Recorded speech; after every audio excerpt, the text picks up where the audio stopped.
오늘 우리 종교개혁주일을 맞아서 오늘 오후 예배는 종교개혁주일 특강으로 특별한 시간을 좀 준비를 했습니다. 그래서 오늘 오후에 말씀 전해주실 목사님은 우리 고신대학교 명예교수시고 또 백석대 석좌교수로 계신 우리 이상규 교수님께서 오늘 종교개혁과 장로교 신앙이라는 제목으로 우리에게 말씀 전해주시겠습니다. 우리 교수님이야 다른 필요가 설명이 필요가 있겠습니까? 우리 고신교단의 우리 성도님들은 우리 교수님에 대해서 잘 알고 계시리라 생각합니다. 우리 목사님 나오셔서 말씀 전해 주실 때 여러분 큰 은혜 받으시길 바랍니다. 우리 사랑과 우리 환영의 박수로 한번 우리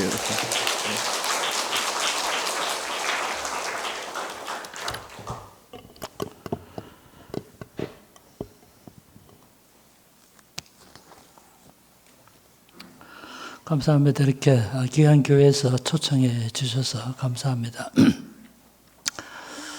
우리 오늘이 세계교회 지키는 종교개혁 504주년이기 때문에 성경 본문은 읽었습니다만 설교하기보다는 종교개혁을 한번 소개하는 그런 시간으로 생각하고 있습니다. 뒤에 잘 들립니까? 우리가 보통 종교개혁이라고 말하는데요. 사실은 이게 디레포르마치오를, 더 리포메이션을 우리가 서양 역사를 과거 일본을 통해서 받았어요. 그런데 일본 사람이 디레포르마치오를 종교개혁이라고 번역했어요.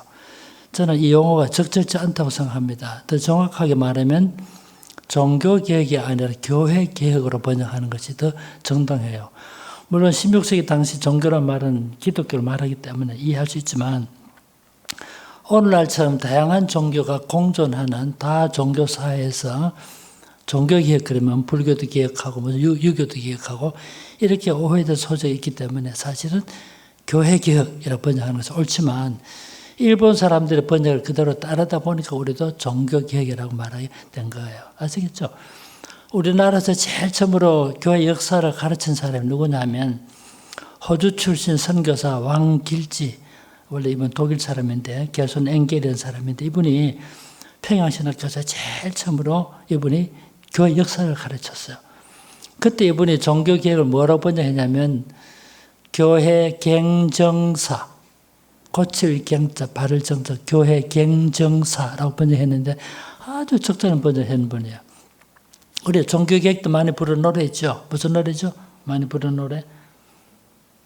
내주는 강한 성이요 방패 병기 대신 찬송 있죠. 이거 누가 만든 노래입니까? 이 노래를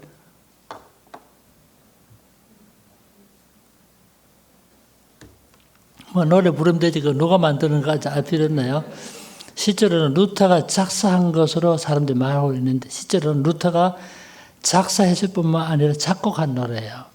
루터 작곡도 했습니다. 지금 루터 작곡한 찬송이 13곡이 아직까지 남아있어요. 그런데 루터가 독일말로 지었던 내주는 강한 성이요 방패와 병기 대신 이 찬송을 우리나라 말로 번역했던 사람이 왕길지 선교사예요.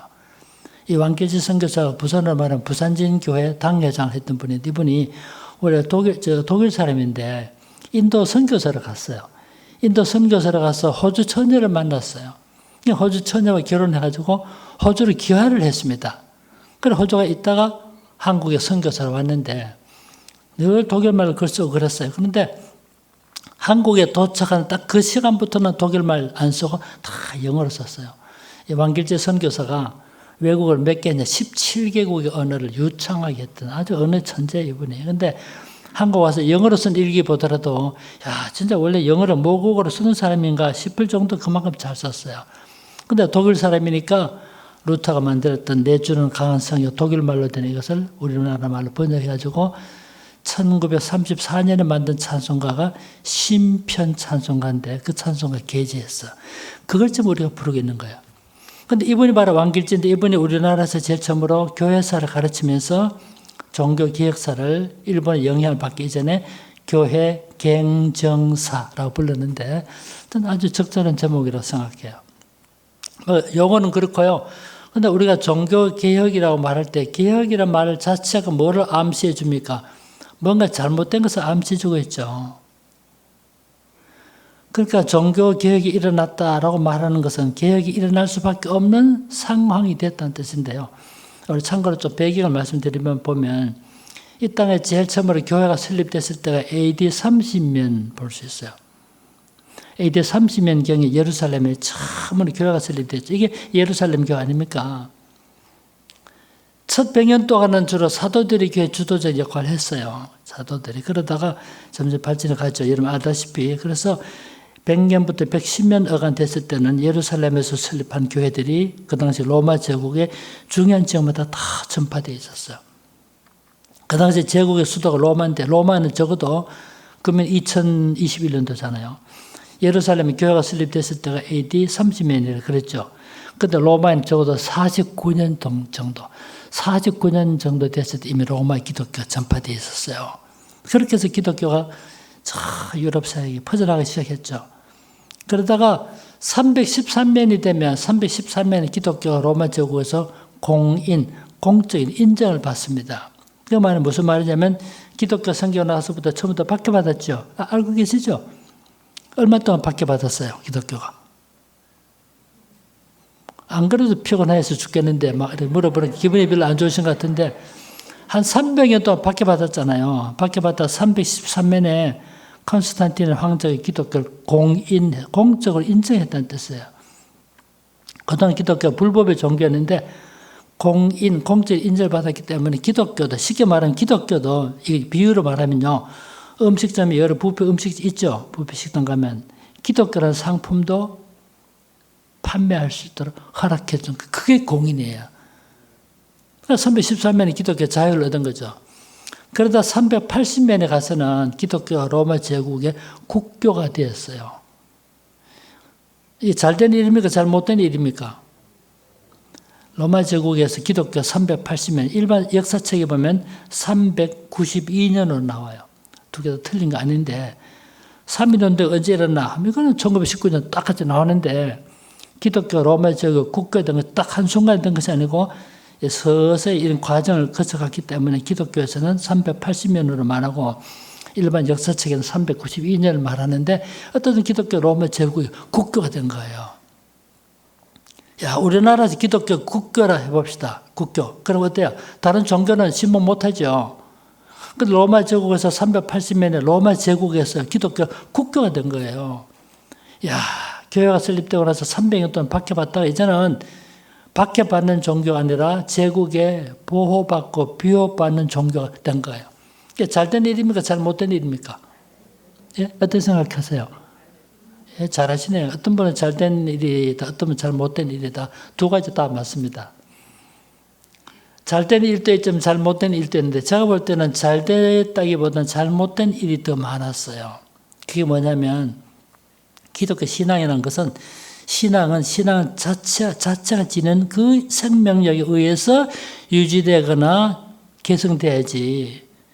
종교가 국가 권력으로 국가 권력의 보호나 비호받기 시작하면 타락해요. 야, 이건 역사가 보여준 증거죠. 그런데 기독교가 로마 제국 국교가 되고 나니까 예수 안 믿으면 손해보는 거죠. 기독교 신자들만 혜택이 주어집니다. 이렇게 되다 보니까 신앙도 없이 명목상의 신자들이 많아지면서 교회가 세속화되기 시작했어요.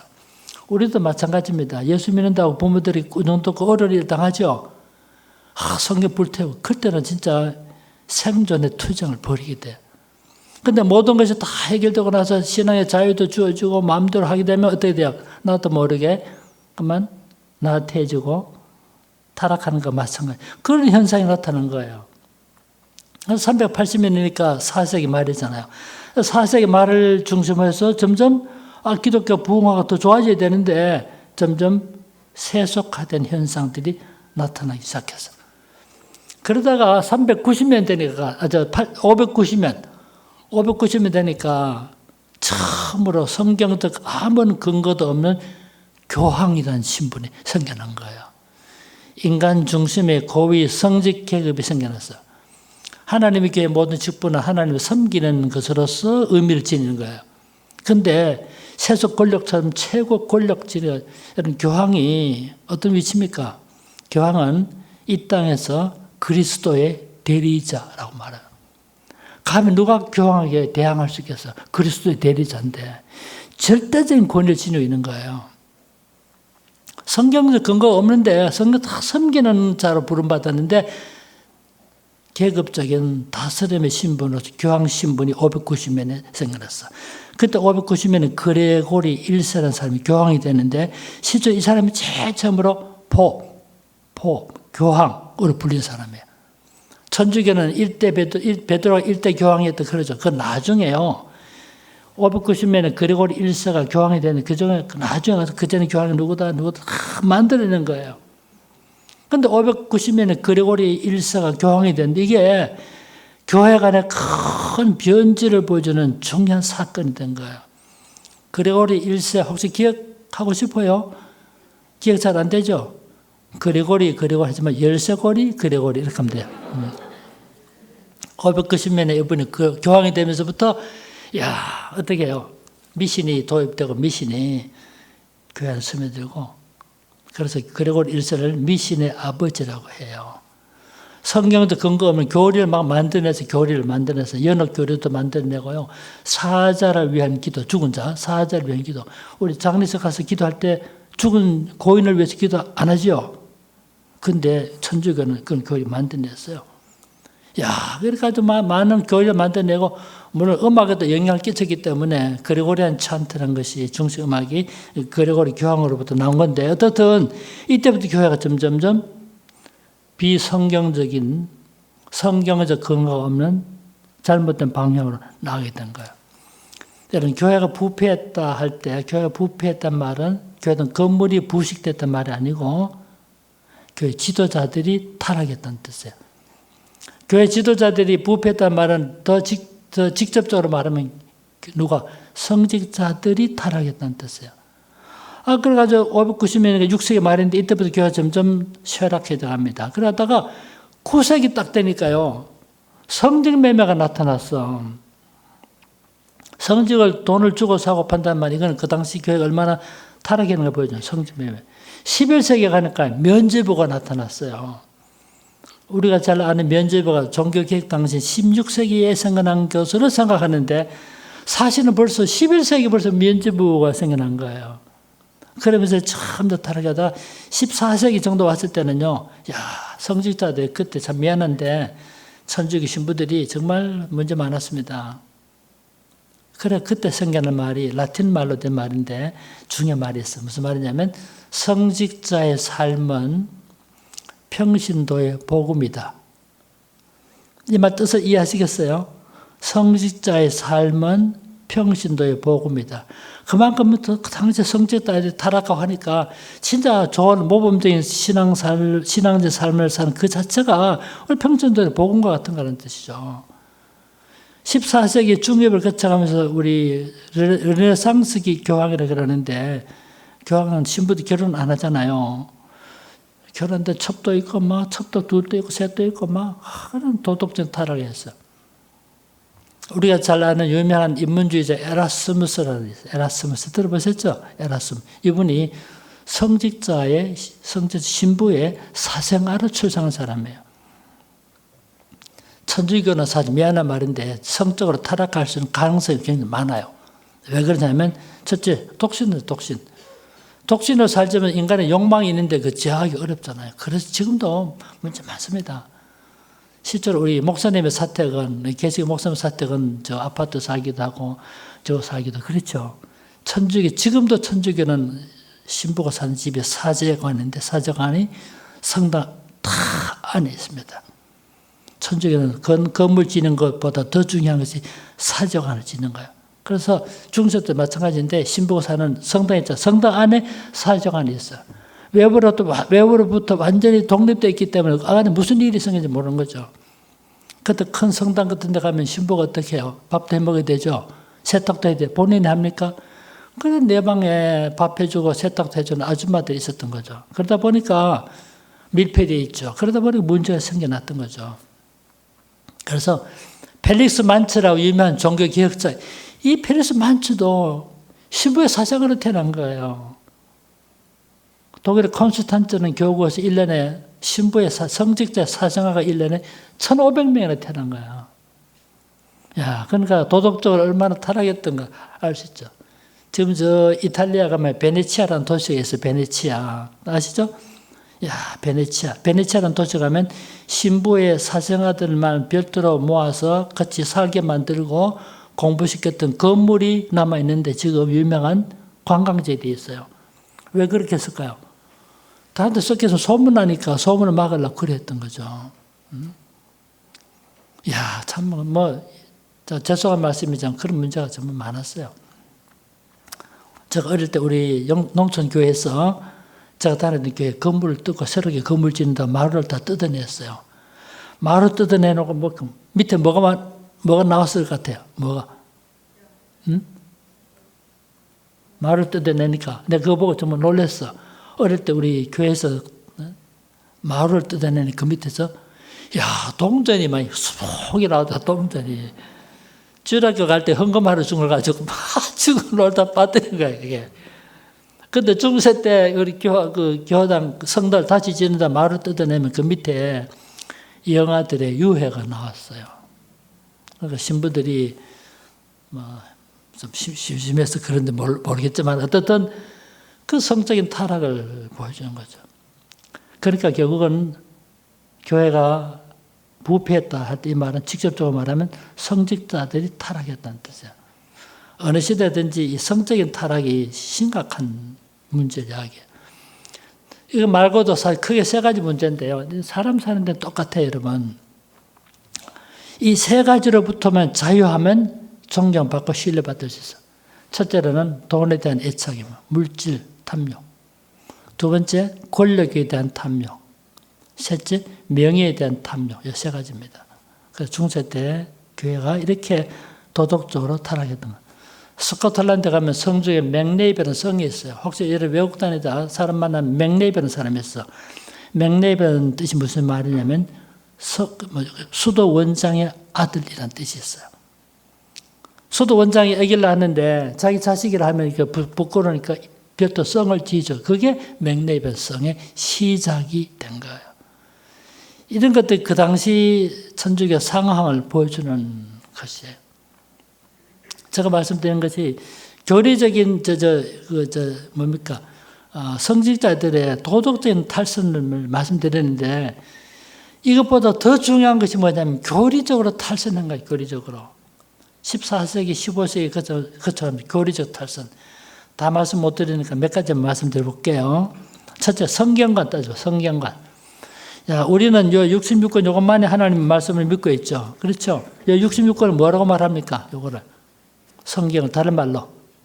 요것만이 정경이래요. 정경. 정경은 이거는 캐논이라고 하는데 캐논이라는 말은 헬라말 카논이라는 말에서 하는데 자라는 뜻이야. 자가 뭡니까? 정확하다는 뜻이야. 그러니까 옛날 캐논 카메라 있죠? 정확하게 찍어낸다는 뜻이에요. 캐논이라면 여기 66권 요것만을 우리는 정경으로 받아들여요. 그런데 중세 때 천주교는 어떤 교리적 변질이 있었는가? 요 66권 성경에다가 외경이라고요. 외경은 정경 이외의 책이라는 뜻인데 지금은 7권입니다만 그 당시에는 좀 많았습니다만 7권을 봅시다. 7권의 외경을 보탰어요. 여기서 끝나자고 또 뭐를 보탰는가? 이 전통이라는 것이 있어요. 전통.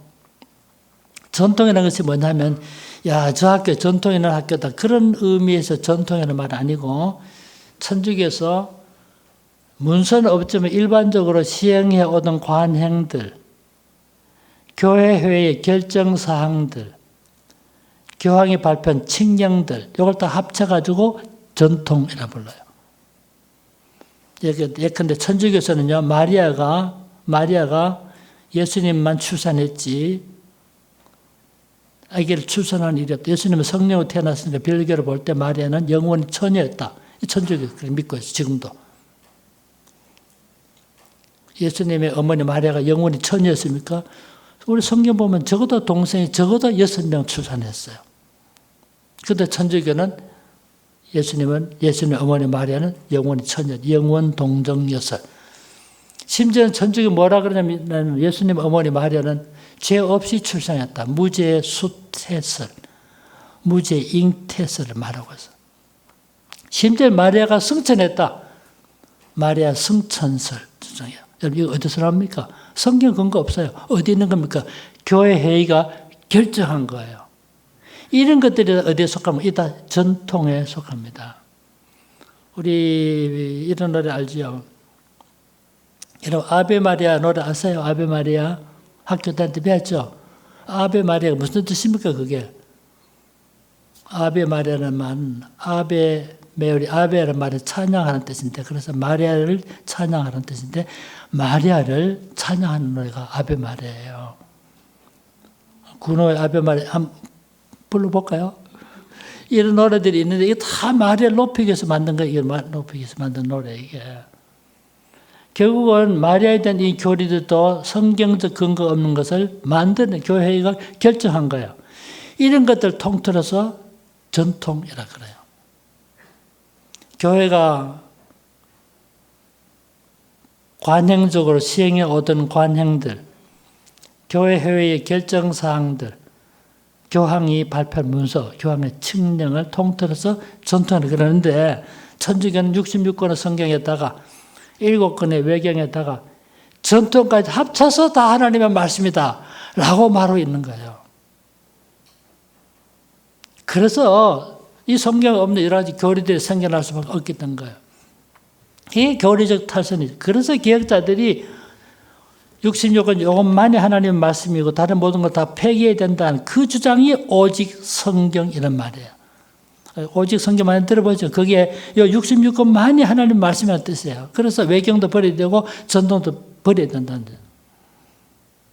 그래서 개혁자들이 오직 성경이라 말했던 거죠. 이 성경만이 영원성과 완전성과 충족성을 지니고 있다. 아까 읽었던 베드로전서 1장 28절의 말씀이 바로 성경 말씀이 푸른 말에 꽃은 시들지만 하나님의 말씀이 영원하다. 하나님의 말씀이 영원성과 완전성과 충족성을 말하는 말씀이에요. 두 번째로 우리 구원관 한번 생각해요. 구원관. 그 당시 천주교 교리적으로 얼마나 탈선했던가를 제가 말하고 있는데 두 번째 구원관 따져봅시다. 우리의 구원관은 뭡니까? 우리의 구원관은 뭐라고 말할 수 있어요? 우리의 구원관 한마디로 말하면 뭐라고요? 뭐디므로? 그렇죠. 우리가 잘 아시는데도 물으면 일부러 말 안 한 분이 있어요. 뭐 기분이 안 좋기 때문에 그런 줄 알지만은 우리 구원관을 한마디로 말하면 좀 고상하게 4글자로 말해. 4글자로 뭐랍니까? 사자성어처럼 4글자. 그냥 기분이 많이 안 좋으신다 그러니까 뭐라고요? 예, 잘하시네. 우리 그것도 삼명도교답게 참 잘하시네. 이신득의 혹은 이신득구. 이자 써 있잖아요. 이신 믿음으로 말미암아 득구 구원 얻는다. 이게 우리 구원관 아닙니까? 젊은 세대는 한문을 모르기 때문에 이런 거 잘 모르더라고요. 하긴 남포동인가 중앙도 중간에 보면 음식점이 있는데 음식점 주인이 요즘 젊은 사람들 한문 너무 모른다고 식당에다가 한문 사자성 있잖아. 이걸 걸어놨어요. 오늘 다음에 한 달 넘기고. 근데 그날 마침에 저 동아대학교 다니는 학생이 남학생하고 여자 두 친구가 식사로 가보니까 사자성에 있는데 앞에 한문이 그날 한문이 새옹지마였어. 새옹지마. 경계새 늙은이 옹 갈지 말마. 여자 딱 보니까 앞에 두 자 모르는 뒤에는 지마나 읽을 수 있겠구나. 쉬우니까 한문이. 앞에 두 개 몰라. 남자친구가 몰라서 오빠 저 앞에 저 무슨 자. 아빠 남자친구도 모르니까 자기도 뒤에는 지만 알겠는데 앞에 모르겠거든. 모르면 모른다면 저거 남기지 마. 그런 음식 안 남기고 다 먹었답니다. 근데 우리 이신득구, 이신득의 이게 우리 구원관이에요. 근데 천주교는 어떻게 생각했는가? 천주교는요, 우리가 구원받기 위해서는 우리 계신 거 우리는 진짜 오직 믿음으로 구원받는, 하나님의 은혜로 구원받는 거 아닙니까? 그러니까 오직 믿음, 오직 은혜만 하게 되는데 천주교 뭐라 말하냐면 지금도 마찬가지예요. 구원받으려면 하나님의 은총도 필요하지만 인간의 행위가 같이 하나님의 은총과 인간의 행위가 같이 모아져야 된다. 이거를 고상하게 뭐라 그러냐면 신인협동설이라고 합니다. 천주교 구원관 한마디로 신인 협동설이야. 신이라는 건 하나님 은총, 인간 행위. 그래서 천주교는 인간 행위를 강조하고 있는 거죠. 그럼 인간 행위 뭡니까? 뭘 가지고 무엇이 인간의 행위, 무엇이 구원의 빈거가 될 수 있다 보는 거예요. 신인 협동서 하나님 은혜도 필요하지만 인간의 행위가 필요한데, 행위. 그 인간 행위 뭡니까? 예컨대 금욕, 성자 숭배, 선행, 이런 것들도 구원의 빈거가 될 수 있다는 거예요. 16세에 와가지고 면죄부. 그래서 천주교가 16세에 와서 다시 면죄부를 팔게 된 거예요. 자, 조금 정리해 봅시다. 천주교는 하나님의 은혜도 있어야 되지 인간의 행위가 있어야 되는 그 행위가 뭐냐면 그중 한 가지가 성자 숭배. 조금 설명해 볼게요, 여러분. 지금 좀 잘 따라오고 있나요? 괜히 뭐 재미도 없는 이야기 하는 거라고 할 수 있다고 말할 수 있나요? 성자 숭배 이야기 좀 해볼게요. 성자. 천주교는요, 성자들을 숭배해요. 성자들을. 실제로 영어로 세인트를 말하는 우리 모두가 성도입니다. 사실은. 그렇죠? 다 우리가 성경에서 성도를 부르지 그게 세인트예요. 다 성도들이에요. 그런데 천주교에서는 일부의 특정한 사람에게 성자라는 타이틀을 주고 있어요. 그 타이틀을 가진 사람이 성 제롬, 성 어거스틴, 그게 나온 거예요. 일부 특정한 사람에게 성자 타이틀을 주는데 중세 때요, 천주교가 성자 타이틀을 준 사람이 얼마나 돼요? 650명 정도 돼요. 이 성자들을 통해서도 구원을 받을 수 있다고 생각하기 때문에 오늘은 성루의 날, 내일은 성루의 날 다 요거를 축일 혹은 성일이라 그래요. 오늘 개신교 신자이기 때문에 모르는데 천주교는요, 1월 1일은 성루의 날, 1월 2일은 성루의 날, 3월 4일은 성루 다 정해져 있어요. 마틴 루터가 나중에 말씀드린 마틴 루터가 11월 10일 날 태어났어. 1483년 11월 10일 날 태어났어. 근데 그 다음 날은 11월 11일 날 영세받았어. 그 영세받은 그날이 성 마르틴 일이었어요. 그래서 이름을 마르틴 루터 이름 짓게 된 거예요. 루터가 95개절 내건 것이 종교개혁 시작이 됐잖아요. 95개절을 개시했던 날이 언제였어요? 10월 31일요. 10월 31일. 근데 왜 루터가 10월 31일 날 그 하고 많은 날 중에 왜 면죄부 판매 부당성을 지적하는 문서인 95개조 논제를 왜 10월 31일 날 게재했을까요? 그 다음 날 11월 1일 날이 만성제, 모든 성제의 날이에요. 중세 때 650명 가까이 성자 타이틀 줬는데 오늘 성루의 날, 내일은 성루의 날 하고 나면 몇 명 정도 남습니까? 한 300명 남죠? 이 남는 사람을 다 모아서 하루를 정한 날이 11월 1일 날이에요. 그래서 그날을 만성절일. 인간 행위로 구원받는다는 구원받는다는 점이 강조되는 날이 11월 1일이기 때문에 일부러 하루 전 날인 10월 31일 날 루터가 95개를 내걸었던 거 아닙니까? 천주교는요, 성자 칭호를 가진 사람은 여러분 이만큼은 큰 공로를, 인간 행위를 공덕이라 말하는데 성자 칭호를 가진 사람 이만큼 큰 공로를 쌓았다는 거야. 이만큼. 아시겠죠? 이만큼 쌓았어. 근데 자기를 구원하려면 뭐또 이것만 있으면 돼. 이만큼 그 공로를 쌓았는데 자기를 구원하기 이것만 있으면 되는데 이거 다 남는 겁니다. 남는 거. 그러니까 그 성자를 숭배하면 그 성자 쌓았던 공덕을 내 것으로 가져올 수 있다라고 믿고 있는 거예요. 이거를 고사한 말로 잉여공로설이라 그럽니다. 그래서 천주교는 성자를 숭배하는 거예요. 그래서 하나님 은총도 필요하지만 성자를 숭배하는 인간은 공덕으로 구원을 받을 수 있다는 거죠. 구원관이 얼마나 변질된 거 알죠? 그래서 인간 행위를 중시했던 거죠. 또 한 가지가 뭡니까? 선행. 우리는 인간 행위 어떤 것도 하나님 앞에 어렵지 못하기 때문에 오직 믿음으로 말미암는 은혜로 구원받는데 천주교에서 인간의 선행도 구원의 빙거가 될 수 있다고 생각해요. 야, 우리도 선행을 강조하죠. 우리도 선행 강조하지만 천주교 다른 점이 뭐예요? 천주교는 왜 선행을 강조합니까? 구원받기 위한 조건으로 강조하고 우리는 왜요? 구원받았기 때문에.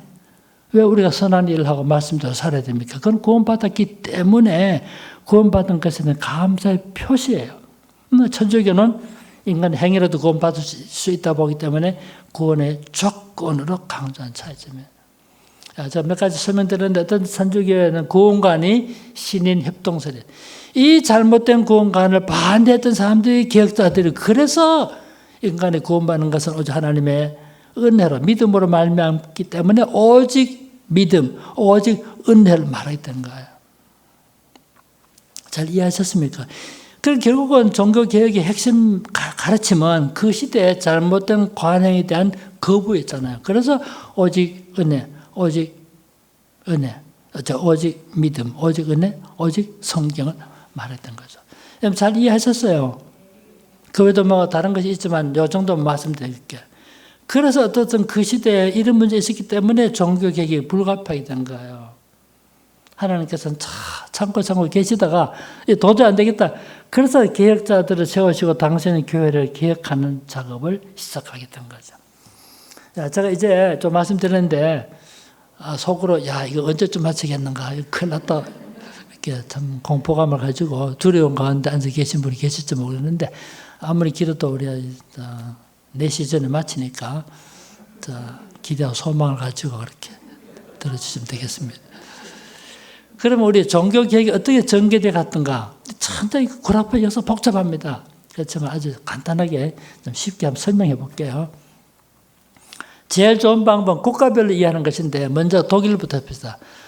독일, 스위스, 스코틀랜드, 잉글랜드, 네덜란드, 프랑스 이런 나라 개혁이 일어났는데 아주 간단하게 한번 정리해 볼게요. 먼저 독일. 독일에서 개혁운동을 전개한 사람이 마틴 루터죠. 아시죠? 루터.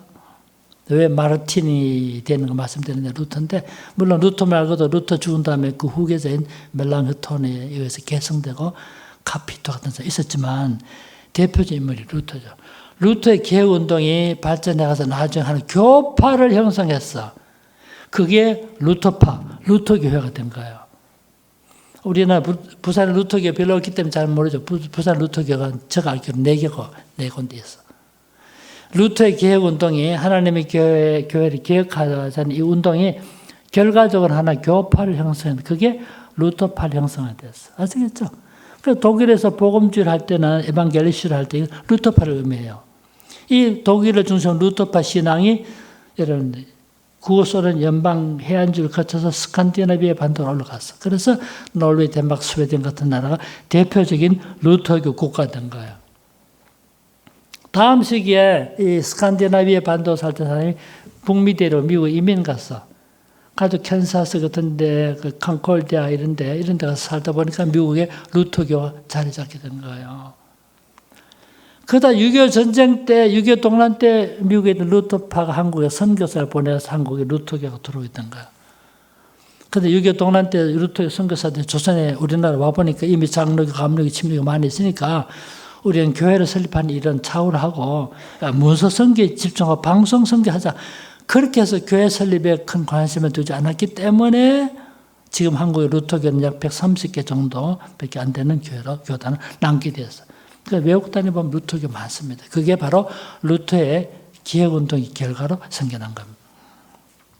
두 번째 스위스와 스위스. 스위스라는 나라는 적어도 스위스는 지금도 마찬가지로 3가지 언어가 사용되었어요. 첫째로 독일어. 스위스 중에 그 위쪽으로 그저 독일과 오스트리아 국경을 맞대고 있는 지역에는 독일어가 사용되고 같은 스위스는 그 밑에 레만 호수 쪽으로는 프랑스와 국경을 맞대고 있는 불어가 사용되고 또 오른쪽으로는 이태리와 약간 국경을 맞대고 있는 이태리어가 사용. 3가지 언어를 쓰고 지금도 그래요. 이태리에 쓰는 인구는 얼마 안 됩니다만. 그런데 독일에서 스위스에서 독일어를 사용하는 지방의 대표적인 도시 추리히라는 곳인데 추리히를 중심으로 개혁운동을 전개했던 사람이 츠빙글리라는 사람이죠. 치문걸리는 루터와 거의 동시대 사람이에요. 뭐 이런 거 몰라도 좋지만 루터가 1483년 11월 10일생인데 치문걸리는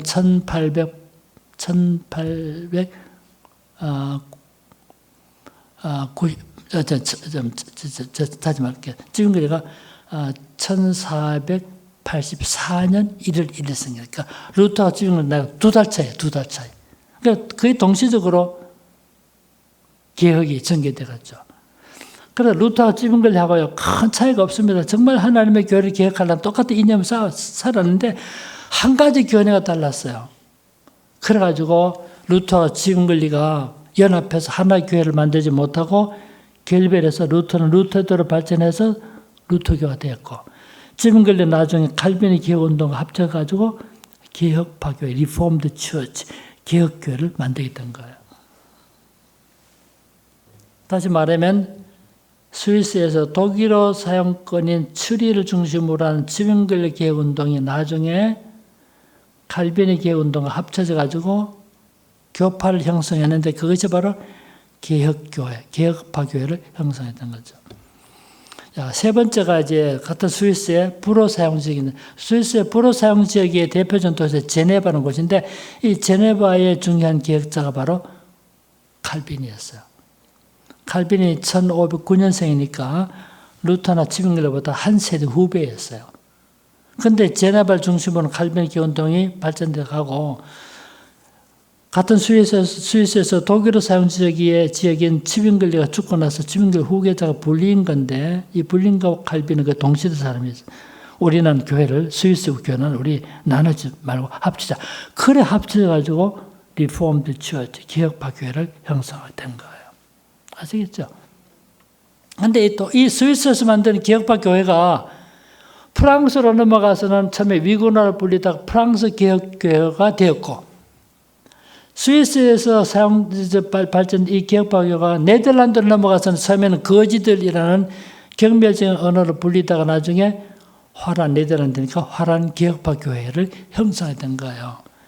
이 화란 개혁파교회가 북미들이 이민을 가서 미국 가서 크게 두 가지 교파를 만드는데 한 가지가 그냥 RC Reformed Church, RC 교단, 또 한 가지가 CRC Christian Reformed Church 두 개 교단 만들었고 RC 교단이 만들었던 신학교가 웨스턴 신학교를 만들었고 CRC 교단을 만든 신학교가 칼빈 신학교를 만들게 된 거예요. 그런데 이 리폼드 처치는 한국 선교사 보내지 않았기 때문에 한국의 개혁파 교회는 한국에 오지 않았어요.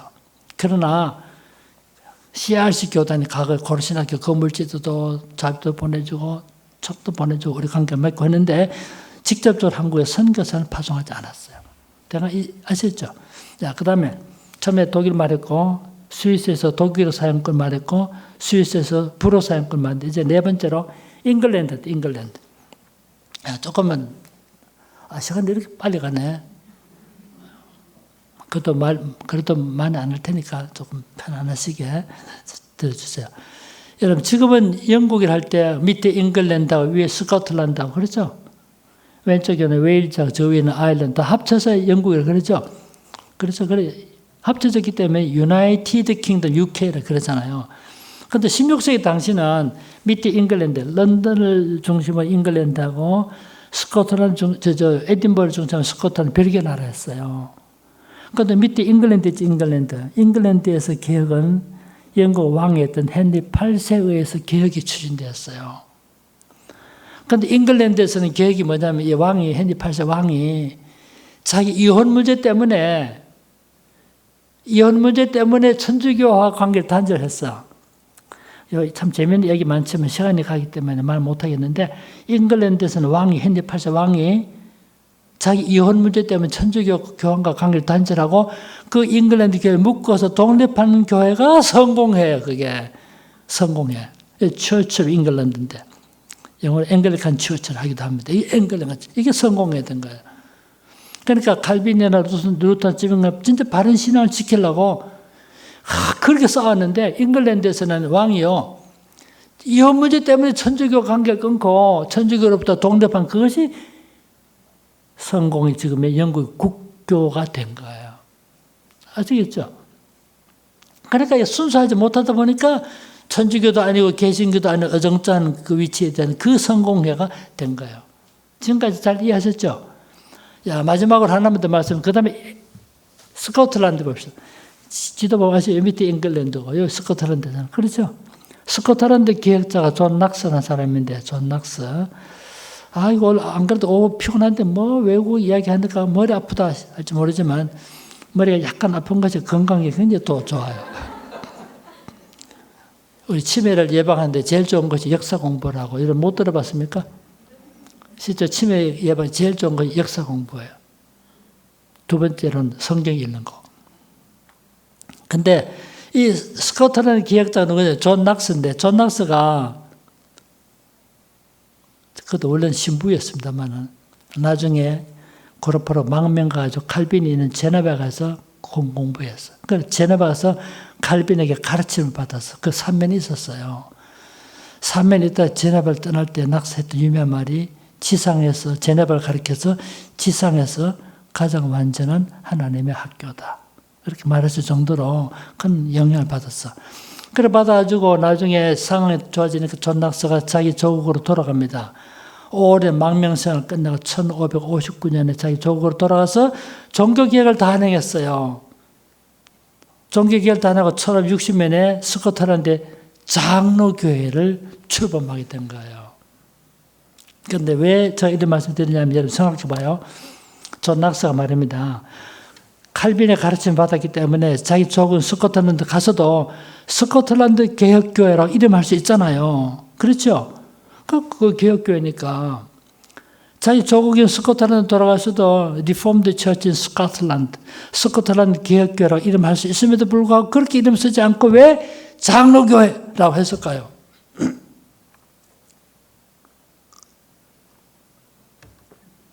그게 오늘 장로교회 시작이 된 거야. 굉장히 중요해. 이거 잘 모르니까 한번 말씀드렸는데, 그래서 존 락스는 칼빈의 가르침을 받고 칼빈의 사상을 배웠지만은 그 신학을 따랐지만은 자기 조국인 스코틀랜드 가서는 개혁교회라 말 쓰지 않고 프레스비테리안 처치, 장로교회라고 이름을 붙이던 거예요. 그게 세계 장로교회 원류 시작이 된 거예요. 왜 그러면 개혁교회라는 말 쓰지 않고 장로교회라는 이름을 썼던가? 이걸 꼭 아시면 좋겠어요. 왜 그러냐면 그 밑에 잉글랜드 그랬죠. 잉글랜드 무슨 교회라고? 성공회 잘하시는. 성공회 정치 제도가 뭘까요? 교회도 정치 제도가 있잖아요. 성공회 정치 제도가 감독 제도예요. 감독 제도라는 것은 어떤 특정한 사람이 교회에서 독재적, 절대적 권력을 행사하는 제도를 감독 제도라고 그래요. 그러니까 감독 제도 쓰는 교회가 되면 제일 심한데 천주교. 교황 마음대로 하는 거예요. 교황 마음대로. 천주교에 재직회 있나요? 당에 있습니까? 아무것도 없습니다. 교황이 100% 완전 독재입니다. 천주교는. 천주교 평신부들은 감독들에게 평신부들 아무 접근은 완전히 막 대단합니다. 군대보다 더 심해요. 그러니까 감리교도 감독제도입니다. 그래서 감독회장 하려고 형제끼리 싸웠잖아요. 우리나라 감독회장 하려고 형제끼리. 절대적 권력을 행사할 수 있기 때문에 그래요. 이게 감독제도 쓰는 교회입니다. 루터파도 그런 점이 있고 그런데. 근데 이 성공회가 감독제도 쓰는 교회이기 때문에 존 락스는 자기 조국인 스코틀랜드 가서 우리는 감독제도 쓰는 너희들 교회와 다른 장로제도를 쓰는 교회입니다라는 것을 드러내기 위해서 장로교회라고 이름 붙인 거예요. 개혁교회, 구라파에서 개혁교회란 말은 그 교회가 지향하는 신학을 강조하는 표현인데 장로교회란 말은 그 교회가 지향하는 교회 정치 제도를 강조하는 표현이에요. 그러니까 장로교회란 말은 무슨 말이냐면 우리는 장로교 제도를 채용하는 교회입니다 라는 뜻이에요. 잘 이해하셨어요? 그래 밑에 있는 잉글랜드의 감독 제도를 쓰는 성공회와 달리 우리는 장로 제도를 쓰는 교회입니다 라는 것을 드러내기 위해서 장로교회라고 이름 붙이는 거예요. 그럼 장로교 제도가 뭔가 여러분 좀 아시면 좋겠어요. 그게 뭐냐면 회중의 대표로 장로를 선출하고 목사도 장로 중에 하나입니다. 회중의 대표로 장로를 선출, 장로와 목사 당회를 구성함으로써 교회 문제를 처리하게 함으로써 교회 밖에 권력기구나 세속 정치기구나 국회나 그 나라 왕이 교회 문제에 간섭하거나 지배하는 것을 원천적으로 막아내는 제도가 장로교 제도예요. 장로교 제도는 제도적으로 교회의 자유가 독립을 지킵니다. 국가 권력이 교회 문제 개입 못합니다. 성공회는요, 지금도 왕이 교회 수장으로 되어 있어요. 그런데 장로교 어떻습니까? 회중의 대표로 장로를 선출하고 목사 장로가 교회 문제를 처리함으로써 울타리를 만들어놨기 때문에 세속의 시의회나 국가 권력이 교회 문제 개입하거나 간섭하는 것을 원천적으로 막아내는 제도예요. 그러면서도 회중의 대표로 장로를 뽑아서 교회를 문제 해결하는 것이 일종의 민주적인 제. 이걸 그래서 장로교 제도를 대의제라고 말하고 있는 거죠. 마치 국회의원을 보면 국회의원들이 국회 가서 입법 활동하는 거 마찬가지로 회중의 대표로 장로를 선출해서 장로, 목사, 교회 정치를 감당한 이 제도가 장로 제도. 우리는 이런 제도를 쓰는 교회입니다라는 뜻입니다. 감독 제도는 어느 한 사람이 독재적 권력을 쓰는 이거 바람직하지 못하죠. 이거 독재 좋아요 이거? 바람직 못하죠. 회중제도나 침례교나 회중교가 있는 제도, 회중교는 어떻습니까? 모두 회중이 모든 걸 다 결정해. 그러다 보니까 잘못된 결정이 다다르고 큰 문제 생겨도 해결할 방법이 없어요. 그런데 장로교는 회중의 대표로 장로를 선출해 당회를 구성하고 그 당회가 교회 중요한 문제를 결정함으로써 국가 권력이 개입하지 못하게 만든 거예요. 그러면서 장로교가 연합을 소중하기 때문에 노회나 총회와 같은 기구를 두고 있는 거예요. 이게 장로교 제도예요. 그래서 장로교를 가장 간략하게 말하면 뭐라냐면 장로들에 의해 다스려지는 교회라는 뜻입니다. 여기 장로를 말 속에는 목사, 장로 포함된 말인데 영어로 말하면 쉬워요. Church ruled by elders. 이게 장로교예요. 장로교 뭔지 아셨죠? 가장 간단히 말하면 장로들에 의해 다스려지는 교회라는 뜻입니다. 그러니까 장로교라는 말은 뭐를 강조한 표현입니까? 그 교회가 지향하는 정치 제도를 강조한 표현이에요. 신학은 기역주의 신학을 따르지만 교회 정치 제도는 그러다는 거예요. 그 스코틀랜드 요 장로교 후예들이 어디로 이민 갑니까? 미국. 또 어디로 이민 갔어요? 어디로? 잘 모르던 가면 계시지 말고요. 어디로 이민 갔습니까? 하면 여러 나라로 갔습니다. 미국, 카나다, 또 예? 호주, 잘해 또 하나 더. 뉴질랜드. 그래 그 나라 갔다 영어 쓰는 나라 갔다 그 나라 장로교가 들어간 거예요. 다음 세기에 호주, 캐나다, 미국에 한국에 선교사 보내. 그래서 한국에 장로교 들은 거죠. 그럼 한국의 장로교 따져 올라가면 역사적으로 따져 올라가면 어디서 왔습니까? 미국, 캐나다, 호주. 그다음 미국, 캐나다, 호주, 뉴질랜드 어디서 왔습니까? 스코틀랜드. 그래서 스코틀랜드를 세계 장로교의 뭐라고? 모국이다. 어머니 나라가 된 거죠. 제가 우리 종교개혁의 결과로 결국은 뭐가 생겨납니까? 종교개혁의 결과로 뭐가 생겨났어요? 교파가 생겨났죠. 대표적인 교파가 루터파와 개혁파와 장로파. 그 다음에 성공회는 별거로 내놓는다면 개혁파와 장로파는 사실은 같은 것이죠. 단지 스코틀랜드 가서는 정치 제도를 강조하는 장로교라는 이름을 했지만 개혁파나 장로파는 같은 것이니까 루터파와 개혁파하고 장로파. 이렇게 두 개 주된 교파가 종교개혁의 결과로 생겨난 거죠. 근데 이 장로교, 즉 개혁교회는요, 루터파보다 더 철저한 개혁을 단행했기 때문에 개혁파, 신학적으로는 개혁주의, 정치 제도로 말하면 장로교 제도를 만들게 된 거죠. 야, 제가 긴 역사를 좀 설명드렸는데 잘 이해하셨습니까? 우리 종교개혁 주간을 맞으면서 우리는 역사적 배경을 알고 우리가 풍성한 그 역사적 사실 아는 것이 신앙생활에 도움이 되니까 이렇게 말씀드렸는데 여러분들 다소 도움이 되시면 좋겠고 정말 과거의 이 신앙을 지키기 위해서 피 흘리고 싸웠는데 우리도 이 신앙을 자식들이 잘 개성해 줘서 가르치는 우리가 되었으면 좋겠어요. 그렇겠죠? 그래서 한마디 말로 마치겠는데 청교도들이죠. 청교도들. 이 신앙을 잘 개성했던 청교도들은 주일날 예배 드리러 올 때요. 다 자식들 다 데리고 왔어. 어떻게 예배 드립니까? 외국 다니보면 알지. 외국이 모자씨 있는데 한국뿐입니다. 모자씨 없습니다. 자식 어디서 다 부모 옆에 사이에서 앉아 예배드려요. 그러다가 말을 알아듣고 설교를 알아들으려 하게 되면 집에 간 부모들이 자식들에게 설교 문답을 했어요. 뭐를 묻습니까? 오늘 목사님 설교했는데 설교 본문이 뭐냐? 목사님 강조점 세 가지. 첫 번째 강조점 뭐냐? 자식들 문답을 했어.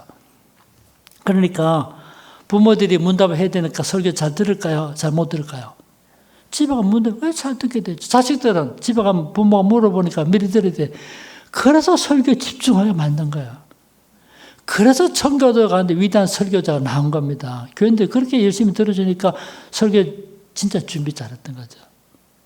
그걸 통해서 자식들의 신앙 개성을 했던 집단이 청교도들. 그래서 주일날 예배드려 올 때요. 청교도들이 주일날 예배드려 올 때는 소량의 음식을 먹든지 금식하도록 요구해서 금식하도록. 왜 그랬을까요? 주일날 예배드려 올 때는 소량의 한자라도 여행객은 소량의 음식을 먹든지 아니면 금식하도록 법으로 정한 건 아니에요. 그렇게 리커멘드 했어요. 그렇게 권장했어. 왜 그랬을까요? 왜 주일날 예배드리러 갈 때 음식을 금식하든지 먹더라도 조금만 먹게 했을까요? 진짜 이것만 하고 마칠게요.